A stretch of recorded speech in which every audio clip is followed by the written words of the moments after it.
A potential danger in San Diego 2 years later. The nuclear disaster in Fukishima, Japan may be affecting the health of young children. That's right. With a $75 million cap, if there's an accident at the Pickering nuclear station, that would equal out to about $15 in compensation for each person in Toronto. Yet it has signed a deal with India despite the fact that the country is among the states with nuclear weapons.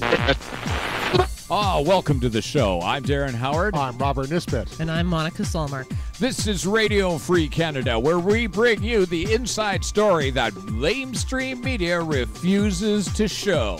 Why? Because it's not popular. It doesn't bleed? Yes, if it doesn't bleed, it doesn't lead.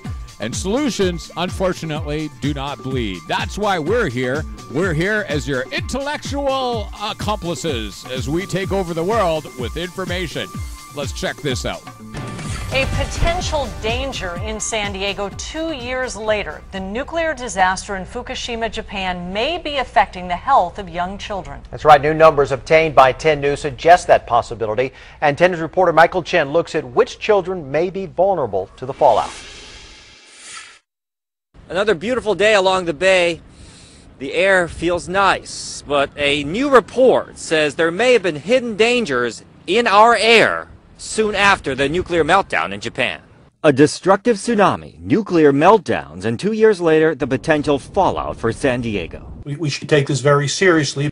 Joseph Mangano heads the New York-based research group Radiation and Public Health Project. He says the winds carried radiation particles across an ocean, while rain dumped those particles in places like San Diego. The group obtained 8 air samples conducted by the EPA in the month and a half after the nuclear disaster began. It found that beta radiation levels in San Diego were more than 6 times the normal amount. While those are still low levels, it may have harmed children. The research group looked at those most vulnerable, infants, along with a gland susceptible to radiation, the thyroid. In a study of states in the West Coast and in the Pacific, infants born soon after the nuclear disaster were 28% more likely to develop congenital hypothyroidism, which can lead to stunted growth. In California, that number jumped to 39%. It's a little scary. While some San Diegans are unnerved, critics say there's still no direct evidence those radiation levels can harm humans. Ashley Moran's son is 5 years old. You know, he's perfectly fine now. I don't notice any differences. No, I'm not going to worry about it. But Mangano says there should be concern, because if the radiation is impacting the young, the true impact may not be known for years, even decades. Michael Chen, 10 News. And Mangano says he plans more studies in the next year looking at the fallout and any links to infant deaths and birth defects. Of course, you're just supposed to wait. Of course. But the amazing thing about that is it was the mainstream news that carried it. Yeah. However, it was only a local station. It wasn't a national station. I know. And nationally, they did not cover the fact that we had radioactive rain in Kelowna, BC, Canada, directly after the Fukushima incident. Oh, no, because, we don't want to alarm the people. No. I mean, it's Vacation Central. Radioactive rain. Don't worry about it. There's critics. It don't play very well. Yes, there's people to cloud the issue for us. Well, and the other part I'd like to mention is the thyroid gland is super important in all of our lives, and how many people I've worked with that they've killed their thyroid with their dieting. Yes. And so it affects their mental health, their emotional health, right? And the physical, aside from physical bills that are now going to be incurred. But wait, I'm like the government. I haven't seen facts on this. We don't have long-term 20-year studies. I don't know. We might need more short people for a remake of The Wizard of Oz. Is that what it is? Yes, they're thinking about Hollywood in the future here, but we are not. We're covering it, nuclear liability, right here. Make sure you get informed. Question what we're talking about, because we aren't the end-all. We're just some guys talking about the truth. Yeah. And some chicks in the house. Yeah, there you go. Girls in the treehouse. Hang on a second. While we get our cootie-free napkins out, let's run this. Canada has a special law. It's called the Nuclear Liability Act, and it protects nuclear operators and suppliers from being responsible if they hurt you. In the event of a Fukushima-type accident at a reactor in Canada, the nuclear industry only has to pay out $75 million. With a $75 million cap, if there's an accident at the Pickering Nuclear Station, that would equal out to about $15 in compensation for each person in Toronto.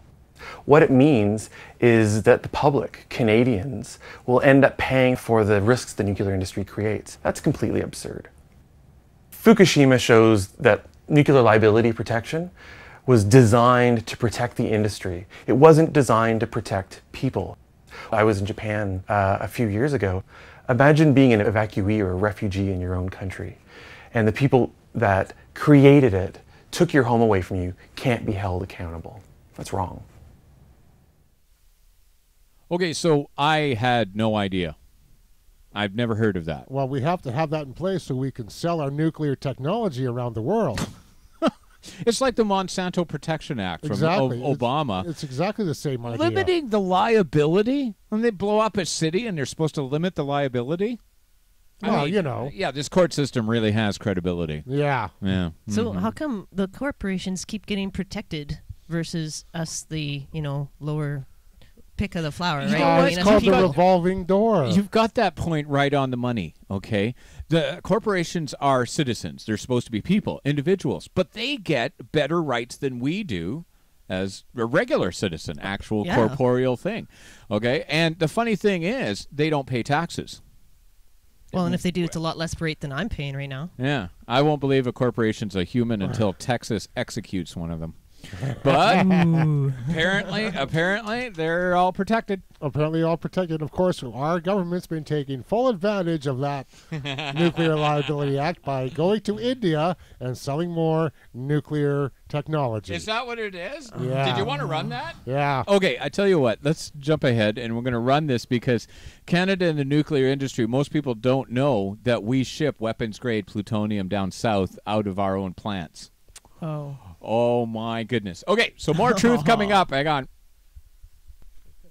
Full contact radio. Yeah. Prime Minister Stephen Harper announced the Canadian Nuclear Safety Commission and India's Department of Atomic Energy finalized the nuclear cooperation agreement between the two countries. The agreement will allow Canada to export and import nuclear materials and technologies, including uranium, to and from India. This is the next step towards the full implementation after years of setbacks between the two. Based on the agreement, Canadian nuclear exports could only go to civil nuclear facilities in India. Canada also signed a similar deal with China. Critics say Ottawa has repeatedly accused Iran of making nuclear weapons, yet it has signed a deal with India despite the fact that the country is among the states with nuclear weapons. I am in agreement with the non-proliferation movements.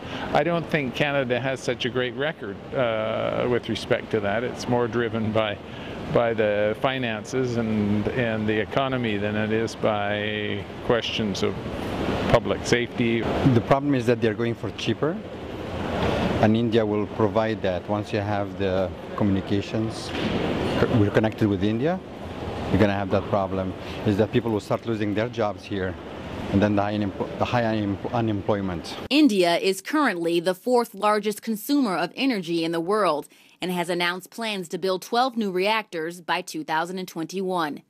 Ashante Hathaway, Press TV, Montreal. Full contact radio. Yeah. Come on, guys. Full contact radio. It's funny because we're laughing and we're sitting here talking about what could possibly go wrong. Oh, yeah, I know. Just because they believe in reincarnation. That's terrible, man. I can't believe that. We're going to get letters for that one. I'm Darren Howard. That was Robert Nisbet. I'm Monica Solmark. I didn't say that. And that's still Robert Nisbet. That's still Robert Nisbet. I mean, what was it, 18? More plants India's planning or something like that. Canada. What could go wrong? And then, we do talk about that. We are shipping weapons grade, waste product to the States. I wonder what they're doing with it. Well, So no wonder are they having problems in Oregon State with that Hartford collection point that's contaminating everything? So make sure you do your checking on that one. You brought up a good one. Let's run this real quick while we got a chance, okay? Yes, Hang on. more problems. The Tokyo Electric company known as TEPCO said more than 120 tons of radioactive water recently leaked from 3 of the 7 underground storage pools at the damaged Fukushima Daiichi nuclear plant. One problem is that there is not enough above-ground tanks to store the huge amounts of contaminated water. We discovered the leaks too late. We're now facing mounting criticism and orders from the government to improve the situation and to ensure we deploy the resources needed to deal with these and other related problems. Work has been carried out to move nearly 130,000 tons of water from the pool where the leak appeared. TEPCO and the Nuclear Regulation Authority apologise for damaging the trust of the people through our slowness in fixing the problems at the plant. Naomi Hirose, the president of TEPCO, said that the general public is greatly concerned about the state of affairs at the plant. I have small children and I'm very worried. I don't trust the government because they told us a year ago that the plant was stable. What if this radioactive water gets into our water system or the ocean? Last month, record levels of radiation were found in fish near the plant. Others worry about the cost for ordinary Japanese. It will cost a huge amount of the money to stabilize the plant. I believe the crisis will take many years from being under complete control, if ever, before things return to normal in that area. The electric company will continue to investigate how the leaks occurred. It's been more than 2 years since a giant tsunami and earthquake hit the Fukushima Daiichi nuclear power plant, and the situation still remains highly unstable. Catherine Makino, Press TV, Tokyo. Green technology. Yeah. Oh, yes, it's so safe for us. It is. It is. 52 nuclear plants got shut down after Fukushima. Did not get restarted, right? Yes, but of course the industry is lobbying to restart those plants. Especially the Fukushima plant itself. But the last time they talked about doing it for real, 40,000 people showed up on the mayor of Tokyo's front door and stayed there until he signed saying no. Wow. Okay, and talking about stories you don't hear on Western media. And it's kind of funny, you don't even hear a mention of Fukushima hardly at all on mainstream media. Even though they're wrestling with it, and the nation of Japan is saying no to nuclear power. Oh, by the way, they shut down 53 plants. They didn't suffer any energy loss in the country. No. They didn't even need them. And they're worried about the cost of getting these plants back online, or actually just taking care of the leak problem. And the economy is already in the toilet. So can you say Germany? Oh, solar power? Yeah, I sure can. Can you say biodiesel? Okay. We have all kinds of solutions that they're ignoring because they have an agenda. And it's kind of pathetic. It's money. Yeah, it is.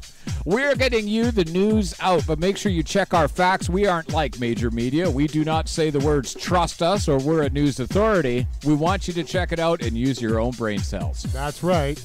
So I'm Darren Howard. And I'm Robert Nisbet. And I'm Monica Solmark. We are so happy to have you along as activism keeps winning and fascism keeps losing. Coming up next, what do we got? Fossil fuel follies. Yes, yay us. Okay. Let's just jump right in on the provincial federal nightmare that is pipelines across British Columbia. We are staying and keeping you informed, so make sure you like and share because you care. We'll be right back.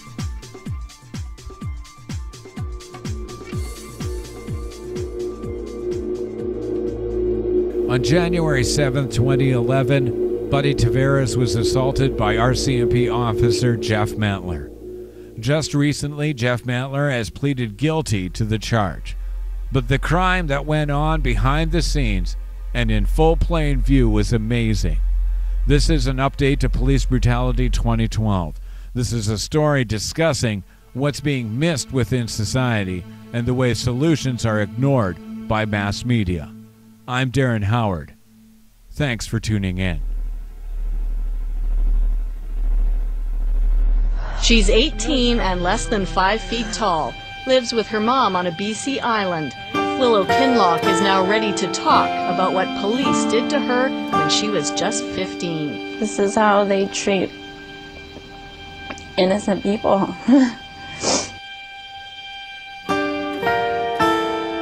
Here is the surveillance video of Kinloch at the time, held in a padded cell, her feet and hands bound, tethered to the door.